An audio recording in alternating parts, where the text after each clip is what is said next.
ஆண்டவருடைய ஆவி என்மேல் உள்ளது, ஏனெனில் அவர் எனக்கு அருள் பொழிவு செய்துள்ளார். ஏழைகளுக்கு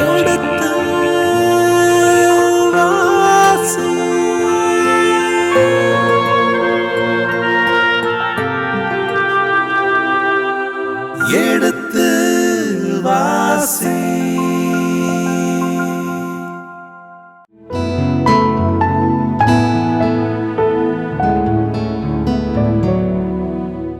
இனிய இதயங்களை இதுவரை நாம் எடுத்து வாசி நிகழ்ச்சியில் குறிப்பேட்டின் முதல் புத்தகத்தில் 17 அதிகாரத்திற்கு உண்டான விவிலிய விளக்கங்களும் இறை வசனங்களும் கேட்டிருக்கின்றோம். இனி நாம் 18ஆம் அதிகாரத்திற்குள் செல்லிருக்கின்றோம். வாருங்கள், உங்கள் சார்பாக இந்த அதிகாரத்தின் முன்னிட்டு தந்தையவர்களுக்கு வணக்கம் சொல்லி நிகழ்ச்சியை தொடங்குவோம். வணக்கம் தந்தையவர்களே.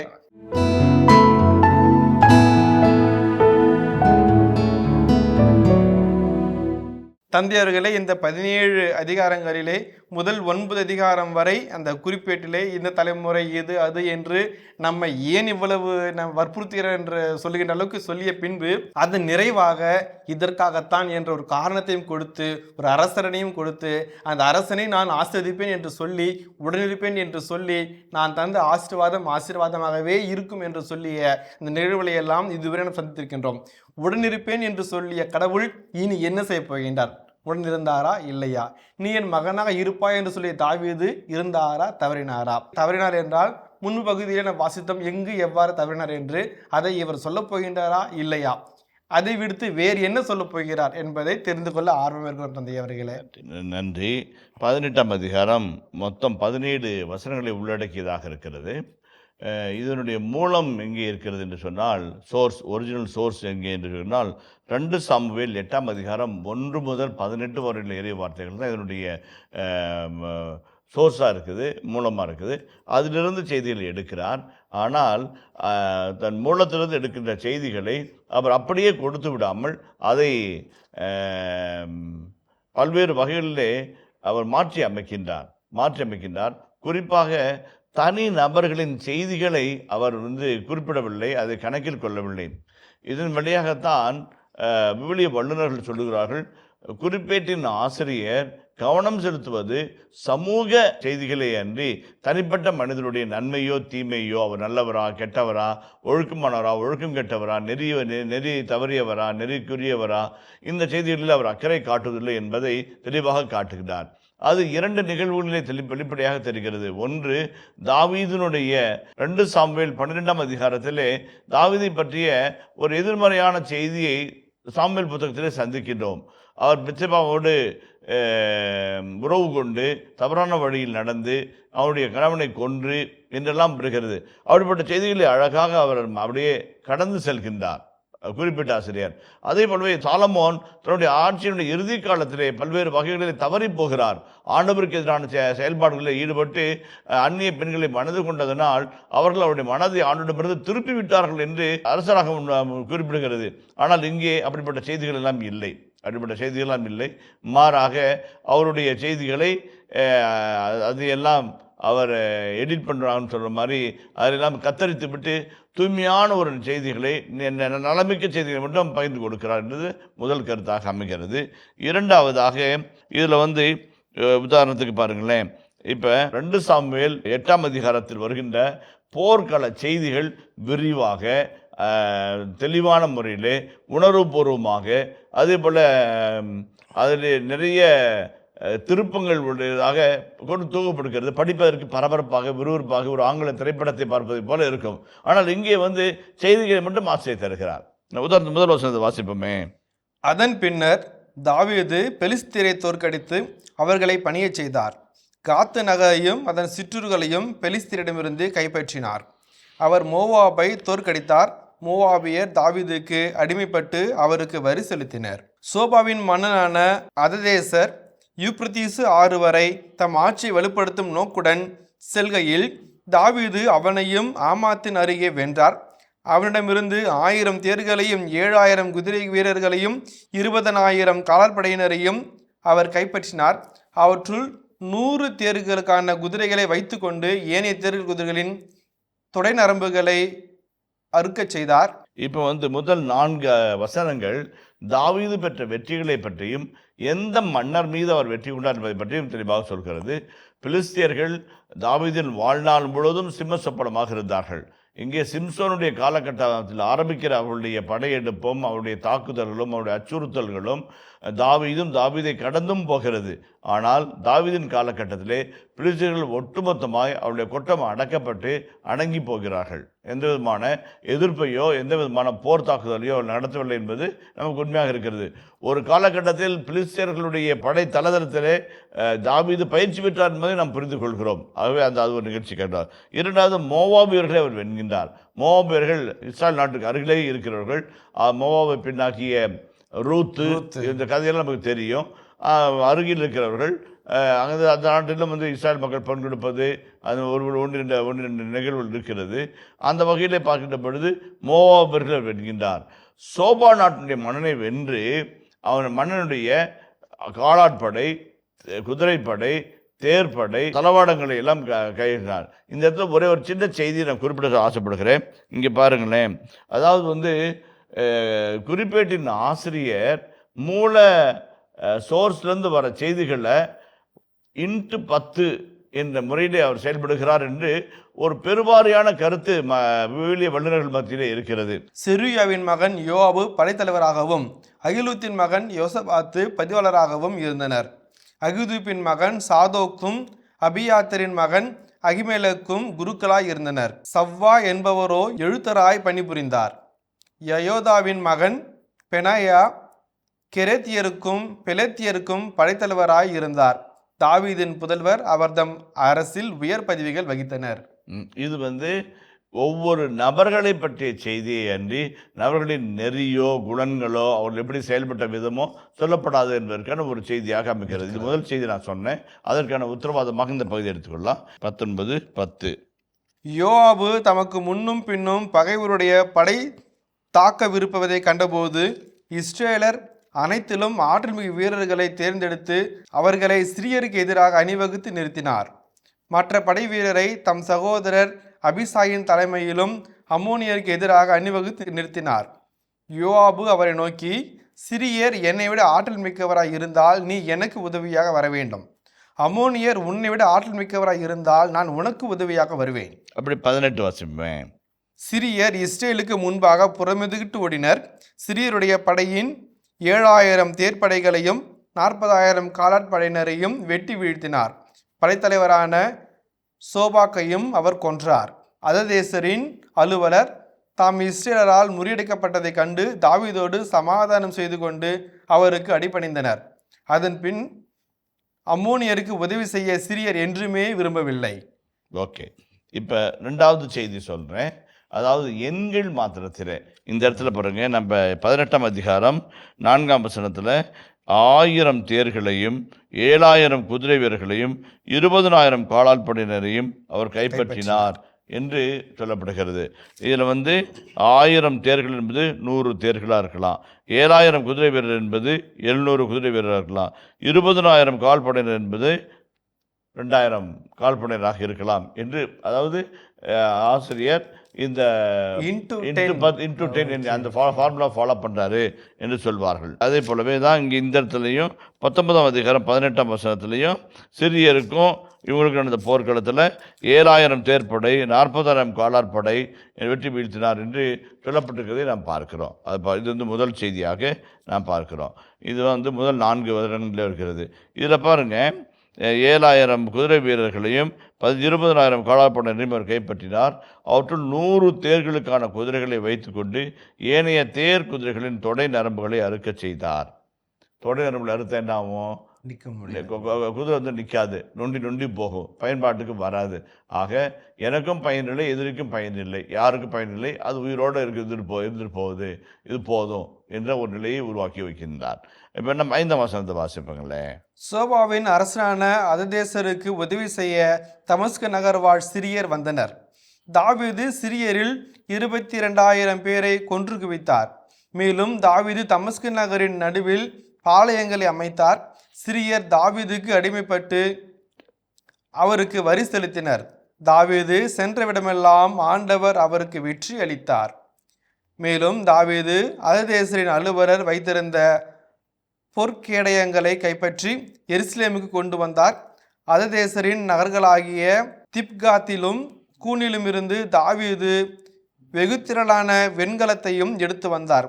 அதை கொண்டு சாலமோன் வெண்கல கடலையும் தூண்களையும் தேவையான வெண்கல கலன்களையும் செய்தார். ஓகே, இப்போ வந்து 3 சின்ன செய்திகளை நம்ம இந்த பகுதியில் பார்க்குறோம். ஒன்று, தாவீது சாலமோன் ஆலயத்தை கட்ட தேவையான எல்லா பொருட்களையும் தயாரித்து வைத்தார். Solomon just carried out, he has collected and gathered and kept it. ஆனால் அவர் வந்து கேரிட் அவுட்டு, அவர் வந்து ஒர்க்கை கேரி அவுட் பண்ணார். இன்னும் ஒரு செய்தி விவிலிய வல்லுநர்படுத்திலும் குறிப்பிட்ட ஆசிரியர் ஆன்மீகத்திலும் அவர்பட்ட செய்தியை நம்ம பார்க்குறோம். முதலாவது. இரண்டாவது, தாவீது சென்றவிடமெல்லாம் ஆண்டவர் வெற்றி அவருக்கு அளித்தார். எங்கேருந்து பார்க்குறோம்? 2 சாமுவேல் 8ஆம் அதிகாரத்தில் நம்ம பார்க்குறோம் இல்லைங்களா? 2 சாமுவேல் 8ஆம் அதிகாரத்தில் தாவீது சென்றவிடமெல்லாம் வெற்றியை பெற்றுக்கொண்டார் என்று. அதே போல் இந்த திருப்பாடல்களில் வாசம் இல்லைங்களா?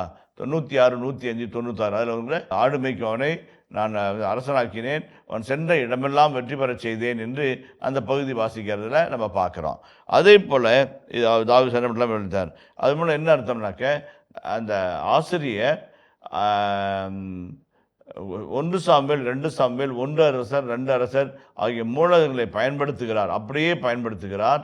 அதில் சிறிதும் எல்லலும் ஐயமில்லை. ஆனாலும் தேவையானதை மட்டும் எடுத்துக்கொள்கிறார் என்ற ஒரு செய்தியை நம்ம பார்க்குறோம். இரண்டாவது பாருங்களேன், பொற்கேடயங்களையும் வெண்கல கேடயங்களையும் கடத்தி கொண்டு வந்தார். இப்போ ஒரு பெரிய கேள்வி இருக்குது.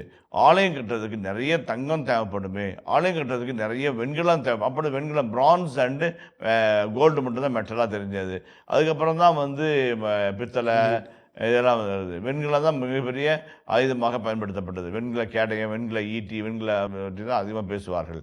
அந்த வகையில் பார்க்கின்ற பொழுது இவர் போருக்கு போகும்போது போரை வென்றார்.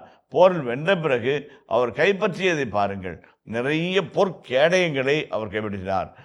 விவிலிய வல்லுநர்கள் மத்தியிலே சில சந்தேகங்கள் இருக்கிறது. அந்த காலத்தில் தங்கம் வன்மையானதாக இருந்திருக்கு. இந்த காலத்தில் நம்ம தங்கம் மெல்லிசாக அடிக்கணும். ஏன்னா காசு 1.5 லட்சம் ஒரு பவுனு. அதனால் நான் வந்து ஒரு பொண்ணு வந்து எத்தனாவது படிக்கிறேன்னு கேட்டேன். நான் 10ஆவது படிக்கிறேன்னுச்சு. எவ்வளோ மார்க் வாங்குவேன் அப்படின்னேன். 450 மேலே வாங்குவேன்னு. நான் இருக்க மாட்டாமல் 450 மேலே நீ வாங்கினீங்கன்னா உனக்கு மூக்குத்தியே நான் வாங்கி கொடுத்துட்றேன் அப்படின்னேன். எனக்கு வேறு பக்குன்னு அடிச்சுட்டே இருந்துச்சு. அது பக்கம் 405 தான் வாங்குச்சு. அப்புறம் நான் சொன்னேன், நல்ல வேலை 415ன்னு. சண்டைக்கு வந்துட்டாங்க அவங்க அம்மாவும் அவங்க அப்பாவும். நாங்களே சோகத்தில் இருக்கிறோம், நீங்கள் வந்து 450 வாங்கலன்னு சந்தோஷமாக இருக்குதுன்னு சொல்கிறீங்களே அப்படின்னு சொல்ல வந்துட்டாங்க. ஏன்னா தங்கம் வந்து அந்த காலத்துலேருந்து இந்த காலம் வரைக்கும் வந்து மிக மதிப்புள்ள, விலை மதிப்புள்ள ஒரு இதாக இருக்கும். அப்போ ஆலயத்திற்கென்றும் ஆலயத்தினுடைய செயல்பாட்டுக்கும் தங்கம் எங்கேருந்து வந்துச்சு என்ற ஒரு கேள்விக்கான விடையை ஆசிரியர் போர்க்களத்தில் அவர் போரை நடத்தினாலும் ஆண்டவரால் அந்த போர் வந்ததால், ஆண்டவரால் வெற்றி கிடைத்தால் அந்த வெற்றியின் காணிக்கை இறைவனுக்கே கொடுக்கிறார் அப்படின்னு சொல்லிட்டு அதை வைத்து கொண்டு தான் அந்த எருசலேம் தேவாலயத்தில் 2 தூண்கள் இருக்குது, பெரிய தூண்கள். போவாசின், யாத்சின் என்று சொல்லி 2 பெரிய தூண்கள் இருக்கும். அந்த 2 தூண்கள் வந்து அலங்காரத்துக்கு தான் இருக்கும். மாதளம் படம், மாதளம் கொடியெல்லாம் வரைஞ்சிருக்கும். ஆனால் அந்த தூண்கள் இப்படி அழகான தூண்கள், தங்கத்தினால், தங்க வேலைப்பாடுகளால் நிறைந்த தூண்கள் அந்த தூண்கள். அதே போல் வெளியே வந்து மோல்டன் சி என்று சொல்வார்கள். அந்த ஒரு பெரிய பாத்திரம் இருக்கும், அதுக்கு ஒரு 22 வீல் இருக்கும். அதில் போய் தண்ணி பிடிச்சிட்டு வருவாங்க, வந்து ஆலயத்துக்கு முன்னாடி வைப்பாங்க. உள்ள கோயிலுக்கு போகிறவங்கெல்லாம் தங்களை துப்புரவு முறைப்படி நினைவுபடுத்திக் கொண்டு உள்ளே போவார்கள் இல்லைங்களா? அதுதான் மோல்டன் சி என்று சொல்வார்கள். அதான் தமிழில் போடுறாங்க வெண்கல கடல். வெண்கல கடல் அது வெண்கலத்தினால் ஆன பாத்திரத்தில் அந்த தண்ணி கொண்டு வருவாங்க. இப்போ வெண்கல கடல், வெண்கல தூண்கள், அதுக்கு தேவையான வெண்கலங்கள் எல்லாம் அவர் சேகரித்தார் என்று சொல்லப்படுகிறது. பாருங்க, தூணில் போட்டவனுக்கு தக்க மேலே கண்ணு தான் பழமொழி. அதே போல் குறிப்பிட்ட ஆசிரியர் போர்களை பற்றி பேசினாலும் ஆலயம், குருக்கள், ஆலய பொருட்கள் இது மேலே தான் கண்ணா இருக்கிறார் இல்லைங்களா? அதான் இந்த இடத்துல முக்கியமான கருத்து. 9ஆம் வசனத்தை வாசிப்போமே. தாவீது சோபாவின் அரசனான அததேசரின் படைகள் முழுவதையும் வென்றது பற்றி ஆமாத்தின் மன்னனான தோகு கேள்விப்பட்டான். அததேசரோடு போரிட்டு அவன் மீது வெற்றி கொண்டதற்காக தாவீது அரசருக்கு வாழ்த்து கூறவும் அவரை பாராட்டவும் அவன் தன் மகன் அதோராமை அனுப்பினான். ஏனெனில் அததேசர் அதுவரை தோகுவுடன் அடிக்கடி போரிட்டு கொண்டிருந்தான். மேலும் பொன், வெள்ளி, வெண்கலத்தாலான அனைத்து கலன்களையும் தன் மகன் மூலம் அனுப்பி வைத்தான். இவற்றையும் ஏதோமியர், மோவாபியர், அம்மோரியர், பெலிஸ்தியர், அமலோக்கியர் ஆகியோரிடமிருந்து கைப்பற்றிய வெள்ளி, பொன் யாவற்றையும் தாவீது அரசர் ஆண்டவருக்கு என்று அர்ப்பணம் செய்தார். பியூட்டிஃபுல். அதுதான் வந்து அருமையான செய்தி. அதாவது தோகு, அதே மாதிரி அததேசர், அவருடைய மகன் அதோராம், இவரெல்லாம் பற்றிய செய்திகளை சொல்லும்போது என்னடா அது திடீர்னு புதுசாக இவங்கெல்லாம் உள்ளே போதுறாங்களே அப்படின்னு நம்ம நினைச்சாலுமே கூட அவர்கள் கப்பம் கட்டிய பொருட்களாகிய தங்கம், வெள்ளி, வெண்கலம் போன்றவிடம், அதே போல் மற்ற அரசர்களை தோற்கடித்த தங்கம், வெள்ளி தாவீது ஆண்டவருக்கென்று அர்ப்பணம் செய்தார். இதே தாவீது 1 சாமுவேல் 2 சாமுவேலில் போர்க்களத்துக்கு போகிறாங்க இல்லைங்களா? போர்க்களத்தில் போய் போர்க்களத்தில் சண்டை போடுறாங்க, வாள் வில் ஏந்தி போரிடுகிறார்கள். அப்போ சமைக்கிறவங்க இருக்கிறாங்க இல்லைங்களா? அவங்களுக்கு வெறும் இதை சண்டை பண்ண முடியாது இல்லை, சமைக்கிறவங்க அதே மாதிரி அவங்களுக்கு சாப்பாடு பரிமாறுறவங்க, அவங்களுடைய பொருட்களை எல்லாம் பாதுகாக்கிறதுக்கு. இப்போ ஒரு ஈட்டி உடஞ்சி போச்சு, ஈட்டியோடு அவன் போராட முடியாது, திருதுன்னு ஒன்று ஈட்டி உடஞ்சி போச்சு, உடனே தீட்டி கொடுத்து இது பண்ணி. அப்போ தாவீதை கேட்குறாங்க, சார் நீங்கள் போர்க்களத்துக்கு போய் போராடுறவங்களுக்கு ஆளுக்கு ஒரு பகுதி இது கொடுக்குறீங்க, சன்மானம் கொடுக்குறீங்க, நாங்கள் இங்கேருந்து சோறாக்கி போடுறோம், ஆயுதங்களை சீரமைக்கிறோம், எங்களுக்கு இல்லையா அப்படிங்கிறத தாவீது முதன்முறையாக இஸ்ராயலில் ஒரு புது திட்டத்தை வகுக்கிறார். என்னவென்றால், போருக்கு போக தயாராகிற அந்த அக்சசரிஸில் இருக்கிறவங்க அவங்களுக்கும் ஒரு பங்கு நீங்கள் கொடுத்தாகணும் என்று முதல் சட்டம் போடுறாரு. அப்படி செல்கிறது 1 சாமுவேல் 2 சாமுவேல். ஆனால் இங்கே பாருங்கள், அங்கே போரிலோ கப்பம் கட்டுதலிலோ வந்த எல்லா வெள்ளி, தங்கம், வெண்கலம் ஆண்டவருக்கென்று தாவீது அர்ப்பணம் செய்கிறார். அந்த முக்கியமான வார்த்தை தான் அருமையான வார்த்தை, அரசர் ஆண்டவருக்கென்று அர்ப்பணம் செய்தார் என்று நாம் அடுத்த பகுதியில் நம்ம கடந்து செல்வோம். செருயாவின் மகன் அபிசாய் உப்பு பள்ளத்தாக்கில் 18,000 ஏதோமியரை வெட்டி வீழ்த்தினார். அவர் ஏதோமில் பாளையங்களை அமைத்தார். ஏதோமியர் யாவரும் தாவீதுக்கு அடிமைப்படலாயினர். தாவீது சென்ற இடமெல்லாம் ஆண்டவர் அவருக்கு வெற்றி அளித்தார். தாவீது இஸ்ரேல் எல்லோருக்கும் அரசராய் இருந்தார். அவர் தம் மக்கள் அனைவருக்கும் நீதியும் நியாயமும் கிடைக்க செய்தார். செருயாவின் மகன் யோவாபு படைத்தலைவராகவும், அகிரூத்தின் மகன் யோசபாத்து பதிவாளராகவும், அகிதூபின் மகன் சாதோக்கும் அபியாத்தின் மகன் அகிமேலுக்கும் குருக்களாய் இருந்தனர். சவுசா என்பவரோ எழுத்தராய் பணிபுரிந்தார். யோயாதாவின் மகன் பெனாயா கிரேத்தியருக்கும் பெலேத்தியருக்கும் படைத்தலைவராய் இருந்தார். தாவீதின் புதல்வர் அவர்தம் அரசில் உயர் பதவிகள் வகித்தனர். ஓகே, ரொம்ப அருமையான ஒரு செய்தியை இந்த பகுதி தாங்கி வருகிறது. செருயாவின் மகன் அபிசாய் உப்பு பள்ளத்தாக்கில் ஏதோமியரை வெற்றி வீழ்த்தினார், பாலங்களை அமைத்தார். ஏதோமியர் யாவரும் தாவீதுக்கு அடிமைப்படலாயினர். ஏன்னா அவனுடைய படையது. தாவீது சென்ற இடமெல்லாம் ஆண்டவருக்கு வெற்றி அளித்தார். நம்ம பார்க்குறோம், இந்த இடத்துல பிலிஸ்தியர், அம்மோனியர், மோபியர், சோபா நாட்டினர், அப்புறமேட்டு தோகு நாட்டினர், அததேசர், அதோராம், அதே போல் செருயாவின் மகன் அபிசாய் உப்பு பள்ளத்தாக்கை சார்ந்தவர், ஏதோமியர், இப்படிப்பட்ட எல்லாரையும் வென்று வீழ்த்தினார். அவருக்கு தோல்வி என்றே வரவில்லை. அதைத்தான் ஆசிரியர் மீண்டும் இப்போ ஒரு செய்தி முன்பு தொகுதியிலையும் ஒரு செய்தி பின்பகுதியில் வந்துச்சு அப்படின்னாக்கா அதுக்கு பேர் இன்க்ளூசியோன்னு சொல்லுவாங்க. விவிலிய போக்கில் இன்க்ளூசியோ, சென்றமெல்லாம் வெற்றியை தந்தார். எங்குது இங்கே 7-8 நம்ம பார்க்குறோம். அதே வசனம் பாருங்கள் 14 வருகிறது. இப்போ ஒரு இன்க்ளூசிவ் மாதிரி மாறுது. சென்றமிடமெல்லாம் வெற்றி ஆண்டவருக்கு தந்தார் என்று சொல்லி அது பகுதியை நிறுத்துகிறார். இப்போ ஒரு லிஸ்ட்டு கொடுக்குறாரு. அந்த லிஸ்ட்டில் யார் யாரெல்லாம் அமைச்சர்கள், படைத்தளபதிகள், காரியதர்சிகள், யாரெல்லாம் செக்ரட்டரிஸு, ஒரு லிஸ்ட்டு ஃபுல் லிஸ்ட்டு போட்டு அதை செய்கிறார். தாவீதின் புதல்வர் அவர் தம் அரசில் உயர் பதவிகள் வகித்தார்கள். தாவீதுடைய புதல்வர்களோ அதில் உயர் பதவி வகித்தார்கள் என்று சொல்லி இந்த பகுதி அழகாய் நிறைவு செய்கிறது. இந்த பகுதியினுடைய சின்ன சின்ன செய்திகளில் நம்ம இறை செய்தி என்ன அடங்கியிருக்கிறது என்பதை பற்றி நம்ம பார்ப்போம். அந்த வகையில் பார்க்கின்ற பொழுது ஆசிரியர் திரும்ப சொல்லுகின்ற ஒரு அழகான செய்தி, அவர் சென்றமிடமெல்லாம் ஆண்டவர் அவருக்கு வெற்றியை தந்தார். தாவீதும் அந்த வெற்றிக்கு ஆண்டவருக்கு நன்றியாக நடக்கிறார். என்ன நடக்கிறாரு? கிடைக்கும் பொருட்களை, பூட்டி என்று சொல்லப்படுகின்ற அந்த கைப்பற்றப்பட்ட பொருட்களை தங்களுக்கென்றோ தன்னுடைய சொந்த தேவைக்கென்றோ அவர் எடுத்து வைத்துக் கொள்ளாமல், அல்லது எல்லாருக்கும் பகிர்ந்து கொடுப்ப நிலையில் இல்லாமல், ஆலயம் கட்டப் போகிறோம், அந்த ஆலயம் கட்டத்திற்கு நம்ம எதையெல்லாம் சேர்த்து வைக்க வேண்டுமோ அதையெல்லாம் சேர்த்து வைக்க வேண்டும் என்பதில் கருத்தாக இருந்தார். பொன் கேடயங்களை, வெண்கல கேடயங்களை, அதே மாதிரி ஈட்டிகளை, அதே மாதிரி வெள்ளி சார்ந்த பொருட்களை, எல்லா தளபாடங்களையும் அவர் சேர்த்து வைத்து ஆண்டவருக்கென்று அர்ப்பணம் செய்தார். ஆண்டவருக்கென்று அர்ப்பணம் செய்தார். மிக அருமையான ஒரு செய்தியாக இருக்கிறது. மிக அருமையான செய்தி. அவர் கிடைத்த வெற்றியில் ஒரு பங்கு 2 பங்கு இல்லாமல் அத்தனையும் ஆண்டவருக்கென்று கொடுக்கிறார். தாவீது தான் கிடைத்த அத்தனையும் ஆண்டவருக்கு அர்ப்பணம் செய்தார். அதே போல் நாம் நம்முடைய மூலதனங்களிலிருந்து, நிதி ஆதாரங்களிலிருந்து பிறருக்கு உதவியாக இருக்க வேண்டும். உதவியாக இருக்க வேண்டும். அந்த உதவி தான் மிகப்பெரிய ஆசீர்வாதம். ஒரு சிலர் சொல்லுவாங்க, காசு பணம் தான் கொடுத்து உதவணுமா, வேற வழி இல்லையா என்று. அதெல்லாம் இல்லையே என்று சொல்வார்கள். உங்கள் நேரத்தை கொடுக்கலாம், நேரத்தை கொடுக்கலாம். அப்புறம் இன்னொரு பாயிண்ட், நல்ல பாயிண்ட்டு, தாவீது இஸ்ராயலர் எல்லாருக்கும் அரசராக இருந்தார். He was a king for all. No partiality. No partiality. பெத்லகேமை சார்ந்தவர்களுக்கு மட்டுமல்ல, யூதாவின் குலத்தை சார்ந்தவர்களுக்கு மட்டுமல்ல, பெஞ்சமின் குலத்தை சார்ந்தவர்களுக்கு மட்டுமல்ல, தென்னாட்டை சார்ந்தவர்களுக்கு மட்டுமல்ல, பொதுவாக எல்லாருக்கும் அரசராக இருந்தார். ரொம்ப ரொம்ப முக்கியமான குணம். அதுக்கு வரணும் அந்த பாயிண்ட்டுக்கு. அடுத்து அவர் தம் மக்கள் அனைவருக்கும் நீதியை, மக்கள் அனைவருக்கும் நீதியையும் நியாயமும் கிடைக்க செய்தார். இந்த 2 பாயிண்ட் நான் அழகாக சொல்றேங்க.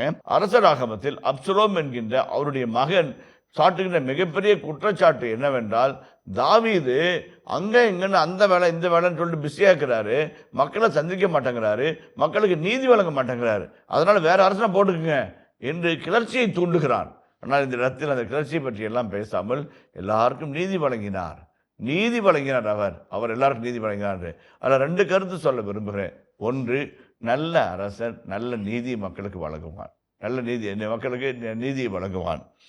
அதே போல் எல்லாருக்கும் அரசராக இருந்தார். யாரையும் பாரபட்சத்தோடு இல்லாமல், அது அடிமைகள், உரிமை குடிமக்கள், சொந்த நாட்டினர், சிறைபிடிக்கப்பட்டவர்கள், போர்க்கைதிகள், அத்தனை பேருக்கும் அவர் அரசராக இருந்தார். எல்லாருக்கும் அரசு அங்கே வரல. இப்போ நம்ம பொறுமல் வருதுன்னா சிறுபான்மையினர் மதிக்கப்படுவது கிடையாது, சிறுபான்மையுடைய உரிமைகள் நேசிக்கப்படுவது கிடையாது, சிறுபான்மையினருக்கு ஒரு பாதுகாப்பு கிடையாதுன்னு நம்ம ஒரு குற்றுயிரும் குலையுருமாய் பயந்து நடுங்குவது எதனால்? எல்லாருக்குமான அரசா இது என்று ஒரு அச்சம் நமக்குள்ளாக வருகிறது என்பதால் தானே, இல்லைங்களா? அதுதான். அதாவது எல்லாருக்குமான அரசராய் அவர் இருந்தார் என்றார். 2வது, நீதி வழங்கினார். நீதி வழங்கினார். நீதி வழங்குபவர்கள் எப்படிப்பட்ட மனநிலையில் இருக்க வேண்டும், எப்படிப்பட்ட செயல்பாட்டில் இருக்க வேண்டும், எப்படிப்பட்ட அன்பு செய்யும் தன்மையில் இருக்க வேண்டும், எப்படிப்பட்ட பொறுத்து கொள்ளும் குணத்தில் இருக்க வேண்டும், எப்படிப்பட்ட நீதி வலுவான நிலையில் இருக்க வேண்டும் என்பது தாவீது உதாரணமாக இருக்கிறார். எல்லாருக்கும் நீதி வழங்கினார், எல்லாருக்கும் அரசாக இருந்தார், அனைவருக்கும் தர்மம் செய்தார். அதுதான் ரொம்ப முக்கியம். நீதியும் நியாயமும் கிடைக்க செய்தார். நீதியும் நியாயம், ஜஸ்டிஸ் அண்ட் ரைச்சஸ்னஸ் 2மே கிடைக்க செய்கிறார். அதுதான் தாவீதுடைய அருமையான ஒரு பண்பாக இருக்கிறது. நியாயம் கிடைக்காமல் போயிடக்கூடாது, நியாயம் கிடைக்காமல் போயிடக்கூடாது என்பதுதான் இந்த இடத்துல முக்கியமான செய்தியாக இருக்கிறது. இதோடு நம்ம இந்த பகுதியை நம்ம நிறைவு செய்வோம். 3 சின்ன கருத்துக்கள் தான் நான் சொன்ன வாழ்வியல் கருத்துக்களாக. தாவீது சென்ற இடமெல்லாம் வெற்றியை கொண்டார், ஆண்டவருக்கு அர்ப்பணமாக்கினார். 3வது, எல்லாருக்கும் அரசாக இருந்தார். நன்றி நன்றி தந்தை அவர்களே. இனி இதயங்களை இதுவரை நாம் குறிப்பேட்டின் முதல் புத்தகத்தின் 18ஆம் அதிகாரத்துடனான விவிலிய விளக்கங்களுக்கு செவிமடுத்திருக்கின்றோம். இனி இந்த அதிகாரத்தின் இறை வசனங்களுக்கு செவிமடுப்போம். குறிப்பேடு முதல் நூல், அதிகாரம் 18. அதன் பின்னர் தாவீது பெலிஸ்தியரை தோற்கடித்து அவர்களை பணியச் செய்தார். காத்து நகரையும் அதன் சிற்றூர்களையும் பெலிஸ்தியரிடமிருந்து கைப்பற்றினார். அவர் மோவாபை தோற்கடித்தார். மோவாபியர் தாவீதுக்கு அடிமைகளாகி வரி செலுத்தினர். சோபாவின் மன்னனான அதரேசர் தன் ஆட்சியை பலப்படுத்தும் நோக்குடன் யூப்ரத்தீசு நதியோரம் செல்கையில் தாவீது அவனையும் காமாத்தின் அருகே புறமுதுகு காட்டச் செய்தார். அவனிடமிருந்து 1000 தேர்களையும் 7000 குதிரை வீரரையும் 20,000 காலாள் படையினரையும் அவர் கைப்பற்றினார். அவற்றுள் 100 தேர்களுக்கான குதிரைகளை வைத்துக் கொண்டு ஏனைய தேர்க்குதிரைகளின் கால் நரம்பையும் வெட்டி போட்டார். சோபாவின் அரசனான அதரேசருக்கு உதவி செய்ய தமஸ்கு நகர் சிரியர் வந்தனர். தாவீது சிரியரில் 22,000 பேரை கொன்று குவித்தார். மேலும் தாவீது தமஸ்கு நகரின் நடுவில் பாளையங்களை அமைத்தார். சிரியர் தாவீதுக்கு அடிமைகளாகி அவருக்கு வரி செலுத்தினர். தாவீது சென்றவிடமெல்லாம் ஆண்டவர் அவருக்கு வெற்றி அளித்தார். மேலும் தாவீது அதரேசரின் அலுவலர் வைத்திருந்த பொற்கேடயங்களை கைப்பற்றி எருசலேமுக்கு கொண்டு வந்தார். அதரேசரின் நகர்களாகிய திப்காத்திலும் கூனிலும் இருந்தும் தாவீது வெகு திரளான வெண்கலத்தையும் எடுத்து வந்தார். அதை கொண்டு சாலமோன் வெண்கல கடலையும் தூண்களையும் தேவையான வெண்கல கலங்களையும் செய்தார். தாவீது சோபாவின் அரசனான அதரேசரின் படைகள் முழுவதையும் புறமுதுகு காட்டச் செய்தது பற்றி காமாத்தின் மன்னனான தோகு கேள்விப்பட்டான். அவன் தாவீது அரசருக்கு வாழ்த்து கூறவும் அதரேசரோடு போரிட்டு அவன் மீது வெற்றி கொண்டதற்காக தாவீதுக்கு பாராட்டு கூறவும் தன் மகன் அதோராமை அனுப்பினான். ஏனெனில் அதரேசர் அதுவரை தோகுவுடன் அடிக்கடி போரிட்டுக் கொண்டிருந்தான். மேலும் தோகு பொன், வெள்ளி, வெண்கலத்தாலான அனைத்து கலங்களையும் தன் மகன் மூலம் அனுப்பி வைத்தான். தாவீது அரசர் இவற்றையும் தாம் ஏதோமியர், மோவாபியர், அம்மோனியர், பெலிஸ்தியர், அமலேக்கியர் ஆகியோரிடமிருந்து கைப்பற்றிய வெள்ளி, பொன் யாவற்றையும் ஆண்டவருக்கென்று அர்ப்பணம் செய்தார். செருயாவின் மகன் அபிசாய் உப்பு பள்ளத்தாக்கில் 18,000 ஏதோமியரை வெட்டி வீழ்த்தினார். அவர் ஏதோமில் பாளையங்களை அமைத்தார். ஏதோமியர் யாவரும் தாவீதுக்கு அடிமைகளாயினர். தாவீது சென்ற இடமெல்லாம் ஆண்டவர் அவருக்கு வெற்றி அளித்தார். தாவீது இஸ்ரவேலர் எல்லாருக்கும் அரசராயிருந்தார். அவர் தம் மக்கள் அனைவருக்கும் நீதியும் நியாயமும் கிடைக்கச் செய்தார். செருயாவின் மகன் யோவாபு படைத்தலைவராயிருந்தார். அகிலூதின் மகன் யோசபாத்து பதிவாளராயிருந்தார். அகிதூபின் மகன் சாதோக்கும் அபியத்தாரின் மகன் அபிமெலக்கும் குருக்களாயிருந்தனர். சௌசா எழுத்தராயிருந்தார். யோயாத்தாவின் மகன் பெனாயா கெரேத்தியர் பெலேத்தியருக்கு தலைவராயிருந்தார். தாவீதின் புதல்வர் அவர் தம் அரசில் உயர் பதவிகள் வகித்தனர். இனிய இதயங்களே, எடுத்து வாசி நிகழ்ச்சியில் குறிப்பேட்டின் முதல் புத்தகத்துடனான விவிலிய இறை வசனங்களுக்கு செவிமடுத்துக் கொண்டிருக்கின்றோம். இதன் தொடர்ச்சியை மீண்டும் அடுத்த பகுதியில் தொடர்வோம். அதுவரை இணைந்திருங்கள். இயேசுவுக்கே புகழ், இயேசுவுக்கே நன்றி, மரியே வாழ்க. ஆனோனின் தந்தையாகிய நாகாசுக்கு நான் அன்பு காட்டியது போல அவன் மகனுக்கும் அன்பு காட்டுவேன். நம்முடைய பாசம், நேசம், சேவை தவறாக புரிந்து கொள்ளப்படலாம்.